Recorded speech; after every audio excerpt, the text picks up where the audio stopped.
Pastor గారు.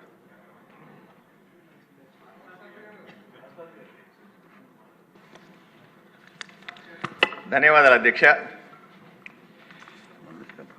సులభతరమైనటువంటి వాణిజ్యాన్ని పెంపొందించడానికి ఏవైతే వ్యవసాయ భూములు ఉన్నాయో వాటిల్ని వ్యవసాయేతర అవసరాల కోసం వాడుకునేటప్పుడు మనం ఎన్ఏ చేయించు నాన్ అగ్రికల్చర్ అంట మామూలు వడక భాషలో. దీనికి అనుకూలంగా ఉన్నటువంటి 2006 చట్టాన్ని మన ప్రభుత్వం రద్దు చేయడం అనేది ఎంతో హర్షించదగ్గ విషయం అధ్యక్ష. ఎందుకంటే ఇప్పటిదాకా కూడా ఏదైతే ఎన్ఏ కోసం డబ్బులు కలెక్ట్ చేస్తున్నారో ఇవన్నీ కూడా రెవెన్యూ డిపార్ట్మెంట్ కలెక్ట్ చేసి ఏ ఊర్లో ఎన్ఏలు చేసినప్పటికీ కూడా అక్కడ ఖర్చు పెట్టట్లేదు అనేటువంటి అపవాదుని దృష్టిలో పెట్టుకుని మన ప్రభుత్వం చేసిన మార్పుల్లో భాగంగా స్థానిక గ్రామ పంచాయతీలకి ఏ గ్రామంలో అయితే వ్యవసాయ భూమిని వ్యవసాయేతర భూమిగా మారుస్తామో దానికి సంబంధించినటువంటి డబ్బుల్ని ఆ పంచాయతీలో ఖర్చు పెట్టాలా, ఆ పంచాయతీ అకౌంట్లోకి డబ్బులు వెళ్తాయి అనే మార్పు తీసుకురావడం చాలా హర్షించదగ్గ విషయం అధ్యక్ష. ఎందుకంటే మనకందరికీ తెలుసు ఈ ఎన్ఏలు చేయించుకునే సందర్భంలో ఈ వ్యవసాయ భూమిని మిగతా అవసరాలకు మార్చుకునే సందర్భంలో ఎన్నో దశలు ఉంటాయి. రెవెన్యూ డిపార్ట్మెంట్కి వెళ్తే మనము విఆర్ఓ దగ్గరికి వెళ్ళాలా, ఎంఆర్ఓ దగ్గరికి వెళ్ళాలా, ఆర్డీఓ దగ్గరికి వెళ్ళాలా, కొన్నిసార్లు కలెక్టర్ దగ్గరికి కూడా పోయి ఇవి చేయించుకోవాల్సిన పరిస్థితి ఉంటుంది. అదే సందర్భంలో గ్రామాలు ఈ రోజు కూడా గ్రామాలలో ఈ తాగునీటి కానీ పారిశుద్ధ్యం కానీ లేదా మిగతా అవసరాల కోసం ఇప్పటికీ కూడా ఆర్థిక సంఘం నిధులు కేంద్రం నుంచి వస్తాయా, రాష్ట్ర ప్రభుత్వం నుంచి ఏదైనా గ్రాంట్ వస్తే తప్ప అక్కడ అవసరాలు తీరని పరిస్థితి. గత 5 సంవత్సరాల్లో మనం చూస్తే జగన్మోహన్ రెడ్డి అధికారంలో ఉన్నప్పుడు కేంద్ర ప్రభుత్వం ఆర్థిక సంఘం నిధులని నేరుగా పంచాయతీలకి సర్పంచ్ అకౌంట్లో వేసినప్పుడు కూడా దాని దారి మళ్లించడం కూడా మనం స్పష్టంగా చూసాం. అదే సందర్భంలో ఏ గ్రామాల్లో అయితే మైనింగ్ ఉంటుందో ఇసుక కానీ లేదా గ్రావెల్ కానీ లేదా గ్రానైట్ కానీ ఈ సీనరేజ్ ఏదైతే ఉంటుందో ఈ సీనరేజ్ ఫండ్ కూడా గ్రామాలకు రావాల్సింది, అది కూడా చేరట్లేదు అధ్యక్ష. ఇది కూడా చాలా సీరియస్ అంశంగా మనం చూసుకోవాల్సింది. ఏది ఏమైనా సరే గ్రామాలని గ్రామ పంచాయతీల్ని బలోపేతం చేసే విధంగా వాళ్ళకు నిధులు రావడం తప్పనిసరిగా హర్షించదగ్గ అంశమని ఈ సందర్భంగా చెప్తా ఉన్నాను. ఇదే సందర్భంలో దీంట్లో ఉన్న ఇబ్బంది కూడా చెప్తా ఉన్నాను అధ్యక్ష. నా నియోజకవర్గం ఆదోనిలోనే ఒక అధ్యక్ష గతంలో ఎన్నో మిల్లులు ఉన్నాయి. కొటారి మిల్ అని, రాయలసీమ మిల్ అని చాలా మిల్లు ఉండేటువంటి ఆ మిల్స్కు సంబంధించిన ల్యాండ్ సుమారుగా 70-80 ఎకరాలు ఉంది సార్. ఆ 80 ఎకరాల ల్యాండ్ని మేము ఆటో నగర్ పెట్టమని ప్రపోజల్ ఇచ్చాం. ఎందుకంటే ఈ కొటారి మిల్లు కానీ రాయలసీమ మిల్స్ కానీ ఇవన్నీ కూడా ఎంతో కాలంగా ప్రభుత్వం దగ్గర నుంచి అన్ని రాయితీలు అనుమతులు పొంది కూడా అన్ని రకాల లబ్ధి పొంది కూడా ఈ రోజు దాన్ని రియల్ ఎస్టేట్ చేసి అమ్ముకునే పరిస్థితికి వచ్చారు. ఇది సరైంది కాదు అని చెప్తాను. ఇటువంటి చట్టాలని అమలు చేసే సందర్భంలో ఏవైతే పారిశ్రామిక అవసరాల కోసం ఇంతకు ముందు వాడారో వాటిల్ని మళ్ళీ పరిశ్రమలు స్థాపించడానికి వాడగలిగితేనే దానికి అర్థం ఉన్నట్టు. లేదంటే ప్రభుత్వం దగ్గర నుంచి అన్ని రాయితీలు పొంది మళ్ళీ రియల్ ఎస్టేట్ వ్యాపారం చేసుకుంటే ఇది కూడా ప్రమాదకరంగా తయారవుతుంది. దీనికి సంబంధించినటువంటి రిక్వెస్ట్ కూడా నేను కలెక్టర్కి మంత్రి గారికి కూడా ఇచ్చాను అధ్యక్ష. ఇటువంటి చిన్న చిన్న లోపాలను కూడా సరిచేయాల్సిన అవసరం ఈ చట్టంలో ఉంది అని తెలియజేస్తా ఉన్నాను. ఏది ఏమైనప్పటికీ కూడా ఈ తెస్తున్నటువంటి ఈ మార్పుల్ని ఈ చట్టంలో ఉన్నటువంటి సవరణల్ని నేను సమర్థిస్తూ ప్రభుత్వానికి ధన్యవాదాలు తెలియజేస్తా ఉన్నాను అధ్యక్ష. ఆల్రెడీ ప్రవేశపెట్టేశాం అధ్యక్ష. మన కూటమి ప్రభుత్వం పరిపాలన సౌలభ్యం కోసం అదేవిధంగా ఎక్కడ కూడా డెలివరీ సిస్టంలో డిలే కాకుండా ఉన్న ఉద్దేశంతో ఈ చట్టంలో సవరణలు తీసుకొచ్చాం అధ్యక్ష. ఇది కేవలం పంచాయతీరాజ్ శాఖకి వర్తించేది కాదు, రాబోయే రోజుల్లో మున్సిపాలిటీస్లో కూడా ఈ విధంగా ఈ మార్పు తీసుకొస్తాం అధ్యక్ష. గౌరవ సభ్యులు పార్సాది గారు చెప్పినట్టు ఇండస్ట్రియల్ ల్యాండ్ కన్వర్షన్ అయిపోయిన తర్వాత ఎక్కడ కూడా వాళ్ళకి ఇబ్బంది ఉండదు అధ్యక్ష for further use of industrial commercial use. అయినా సంబంధించిన మంత్రి గారి దృష్టికి తప్పకుండా తీసుకెళ్తాం అధ్యక్ష. పార్సాది గారు తీసుకొచ్చిన విషయం గౌరవ సభ్యులందరినీ కూడా నేను మనవి చేస్తున్నా. ఇది నిజంగానే it's historic land mark bill అధ్యక్ష. నాలా చట్టం ద్వారా ఖచ్చితంగా గ్రామ పంచాయతీలకే ఈ నిధులు ఉపయోగించే విధంగా అక్కడే స్థానికంగా మౌలిక సదుపాయాలు పెంచే విధంగా అవి రోడ్ల విషయంలో కానివ్వండి, కాలువల విషయంలో కానివ్వండి, మంచినీటి సౌకర్యం విషయంలో కానివ్వండి, పారిశుద్ధ్యం విషయంలో కానివ్వండి, ఎక్కడ కూడా మనకి నిధుల కొరత లేకుండా కన్వర్షన్ జరిగినప్పుడు నాన్ అగ్రికల్చర్ ల్యాండ్ నుంచి అగ్రికల్చర్ ల్యాండ్ నుంచి నాన్ అగ్రికల్చర్ ల్యాండ్లో మార్పు జరిగినప్పుడు స్థానిక సంస్థలనే బలోపేతం చేయడానికి కోసమే ఈ అమెండ్మెంట్ తెచ్చాం అధ్యక్ష. గాంధీ గారు కోరుకున్న గ్రామ స్వరాజ్యం నిజంగా వస్తుంది. ఎస్. ఇప్పుడు క్లాజులపై ఓటింగ్ 2 మరియు 3 క్లాజులు. మొదటి క్లాజు ఎనాక్టింగ్ ఫార్ములా లాంగ్ టైటిల్కు ఎలాంటి సవరణలు లేవు, అవి సభా సమక్షంలో ఉన్నాయి.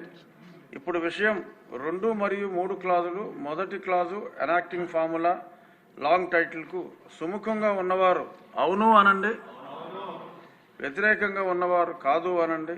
అవునన్నారు, అవునన్నారు, అందరూ అవునన్నారు. 2 మరియు 3 క్లాజులు మొదటి clause enacting formula long title బిల్లులో భాగం అయ్యాయి. ఇప్పుడు గౌరవ మంత్రి గారు ఆంధ్రప్రదేశ్ పంచాయతీరాజ్ సవరణ బిల్లు 25ను ఆమోదించేందుకు అనుమతి కోరుతారు. Speaker, sir, on behalf of the Honorable Deputy Chief Minister, I move that the Andhra Pradesh Panchayat Raj Bill 2025 be passed. ఇప్పుడు విషయం బిల్లును ఆమోదించటం. ఈ ప్రతిపాదనకు సుముఖంగా ఉన్నవారు అవును అనండి, వ్యతిరేకంగా ఉన్నవారు కాదు అనండి. అవునన్నారు, అవునన్నారు, అందరూ ఏకగ్రీవంగా అవునన్నారు. ప్రతిపాదన ఆమోదించటమైనది. ఈ బిల్లు సభ ఆమోదం పొందినది. ఉప ముఖ్యమంత్రి గారికి బదులుగా ఆహార మరియు పౌర సరఫరాలు వినియోగదారుల శాఖ మంత్రి గారు ఆంధ్రప్రదేశ్ పంచాయతీరాజ్ సవరణ బిల్లు 2025ను ప్రవేశపెట్టేందుకు అనుమతి కోరుతారు. Speaker, sir, I move for leave to introduce the Andhra Pradesh Panchayat Raj Amendment Bill 2025. మంత్రి గారి ప్రతిపాదన సభా సమక్షంలో ఉంది. ఇప్పుడు విషయం ఆంధ్రప్రదేశ్ పంచాయతీరాజ్ సవరణ బిల్లు 2025ను ప్రవేశపెట్టడం. ఈ ప్రతిపాదనకు సుముఖంగా ఉన్నవారు అవును అనండి. కొంచెం వినపడేలాగా అంటే బాగుంటుంది. వ్యతిరేకంగా ఉన్నవారు కాదు అనండి. అవునన్నారు, అవునన్నారు, అందరూ అవునన్నారు. కావున ప్రతిపాదన ఆమోదించటమైనది. బిల్లు సభలో ప్రవేశపెట్టబడింది. ఉప ముఖ్యమంత్రి గారికి బదులుగా ఆహార మరియు పౌర సరఫరాలు వినియోగదారుల శాఖ మార్చులు ఆంధ్రప్రదేశ్ పంచాయతీరాజ్ సవరణ బిల్లు 25ను పరిగణలోనికి తీసుకునేందుకు అనుమతి కోరుతారు. Speaker, sir, on behalf of the Honorable Deputy Chief Minister, I move that the Andhra Pradesh Panchayat Raj Amendment Bill 2005 be taken into consideration. ఇప్పుడు మంత్రి గారి ప్రతిపాదన సభా సమక్షంలో ఉంది. బిల్లుపై సభ్యులు చిన్న చర్చ. ముందుగా ఒకరే మాట్లాడేది డాక్టర్ పార్థసారథి గారు. అధ్యక్ష, ముందు ఉద్దేశాలు నేను కొంచెం చెప్పండి సార్. సభ ముందు మీ అనుమతితోటి సభ్యుల దృష్టికి తీసుకొస్తా. అధ్యక్ష, మన కూటమి ప్రభుత్వం ఏర్పడిన తర్వాత ఈజ్ ఆఫ్ డూయింగ్ బిజినెస్లో భాగంగా అనేక సంస్కరణలు గౌరవ ముఖ్యమంత్రి గారు చంద్రబాబు నాయుడు గారు, అదేవిధంగా గౌరవ ఉప ముఖ్యమంత్రి గారు పవన్ కళ్యాణ్ గారు మన రాష్ట్ర ప్రజలకి రాబోయే రోజుల్లో మన రాష్ట్రంలో పెట్టుబడుల విషయంలో ఎక్కడ కూడా అంతరాయం కలగకూడదు, పర్మిషన్స్ విషయంలో కూడా డిఫరెంట్ లేయర్స్ ఉండకూడదనే ఆలోచనతో సుదీర్ఘంగా దీని గురించి చర్చ జరిగింది అధ్యక్ష. ఆ సందర్భంలో ఆంధ్రప్రదేశ్ నాలా చట్టం 2006 ఏదైతే ఉందో దాన్ని రద్దు చేస్తూ అటువంటి బెనిఫిట్స్ కూడా స్థానికంగా ఉన్న ఎవరైతే లోకల్ బాడీస్ ఉన్నాయో వాళ్ళకే ఉపయోగపడే విధంగా చట్టంలో మార్పులు తీసుకురావాలని దీని గురించి మన ప్రభుత్వం చాలా మంచి ఉద్దేశంతో ప్రజలందరికీ ఉపయోగపడాలనే ఆలోచనతో ముందుకు వచ్చాం అధ్యక్ష. ప్రస్తుతం నాలా ఫీ ఏదైతే కలెక్ట్ చేస్తున్నామో అది రెవెన్యూ శాఖ ఉపయోగిస్తుంది అధ్యక్ష. వాళ్ళే కలెక్ట్ చేసుకుని గ్రామాల్లో ఉపయోగిస్తున్నారు. స్థానిక సంస్థలకి రావాల్సిన నిధులు తద్వారా రావాల్సిన పద్ధతులు వాళ్ళకి రావడం లేదు. అందుకనే ఇప్పుడు తీసుకొస్తున్న ఈ సవరణ ఖచ్చితంగా గ్రామ పంచాయతీలకే పరిమితమయ్యే విధంగా, ఆ ప్రాంతాల్లోనే మౌలిక సదుపాయాలు కల్పించే విధంగా రోడ్లు కానివ్వండి, కాలువలు కానివ్వండి, మంచినీటి సౌకర్యం కానివ్వండి, అక్కడ ఉన్న పౌరులకి పార్క్స్ కానివ్వండి, ఆ ప్రాంత అభివృద్ధి కోసమే వాడే విధంగా ఈ చట్టంలో మార్పు తీసుకొచ్చాం అధ్యక్ష. ఇది బేసికల్గా మన అమెండ్మెంట్ ఆఫ్ సెక్షన్ 60 అధ్యక్ష. ఇట్స్ ఎనేబులింగ్ క్లాజ్ టు గ్రామ పంచాయత్. అక్కడ కన్వర్షన్ ఏదో జరుగుతుందో అగ్రికల్చర్ ల్యాండ్స్ని నాన్ అగ్రికల్చర్ ల్యాండ్స్గా మనం మార్చుకున్నప్పుడు ఆ కన్వర్షన్స్లో వచ్చిన రుసుముని ఆ ప్రాంతానికే ఉపయోగపడే విధంగా ఆ గ్రామ పంచాయతీని ఎంపవర్ చేయడానికి కోసం ఈ చట్టంలో ఈ మార్పు తీసుకొచ్చాం అధ్యక్ష. ఇది ఖచ్చితంగా భవిష్యత్తులో ఎవరికి కూడా ఇబ్బందులు కలగకుండా గ్రామాల్లో ఉన్న ఒక ట్రాన్స్పరెంట్ సిస్టమ్ని మరింత బలోపేతం చేసే విధంగా ఈ చట్టంలో మార్పు తీసుకొచ్చాం. రాబోయే రోజుల్లో మన రాష్ట్రంలో పెట్టుబడుల విషయంలో కానివ్వండి, లేదా అనవసరమైన డిలే జరిగింది, పారదర్శకంగా జరగలేదనే భావన కలగకూడదనే ఉద్దేశంతో ఈ చట్టంలో ఈ అమెండ్మెంట్ తీసుకురావడం జరిగింది అధ్యక్ష. దీని గురించి ఆల్రెడీ మనం గతంలో డిస్కస్ చేసాం అధ్యక్ష. గవర్నర్ గారి ఆమోదం కూడా తెలిపాం, ఆర్డినెన్స్ జారీ చేసాం.